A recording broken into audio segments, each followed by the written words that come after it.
चलिए अब हम बात करते हैं deposit from public. Section number 76 applicable होगा। सबसे पहले केवल एलिजिबल पब्लिक कंपनी पब्लिक से पैसा ले सकती है, बाकी कोई भी कंपनी पब्लिक से पैसा नहीं ले सकती। एलिजिबल पब्लिक कंपनी का मतलब क्या होता है?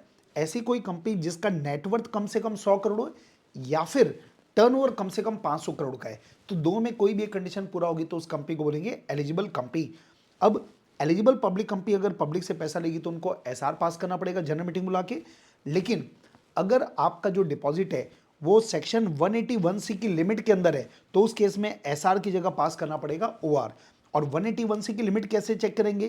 तो इसका लिमिट है कंपनी जो ऑलरेडी बोरोइंग कर चुकी है और जो कंपनी डिपॉजिट लेने वाली है वो अगर कंपनी के paid up capital freezer security premium से कम है तो existing plus propose borrowing is less than companies paid up capital freezer and security premium. तो लिमिट के अंदर है तो ओआर और लिमिट के ऊपर है तो एसआर। अगला पॉइंट है, जो एलिजिबल कंपनी पब्लिक से पैसा लेना चाहती है तो आपको क्रेडिट रेटिंग ऑब्टेन करना पड़ेगा।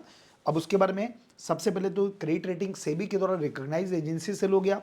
सेकंड पॉइंट, उसमें आपको लैन को ध्यान रखना पड़ेगा, मतलब क्रेडिट रेटिंग जो एजेंसी है वो लिक्विडिटी, एबिलिटी टू रिपे और नेटवर्थ उसके ऊपर कमेंट करती है।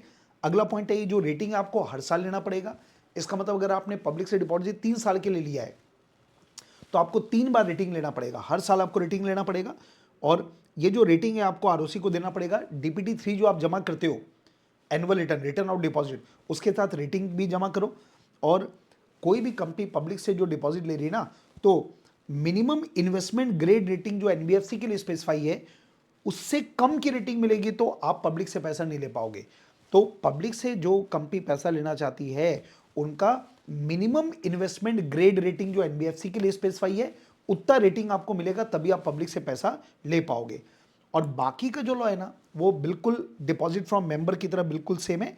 और एक लास्ट पॉइंट है वो फुल्ली सिक्योर्ड होना चाहिए। आप अगर पब्लिक से पैसा ले रहे हो तो it must be fully secured. और जो कंपनी ने एसेट के ऊपर जो चार्ज क्रिएट किया है वो 30 दिन के अंदर आपको आरओसी को चार्ज को रजिस्टर करना पड़ेगा।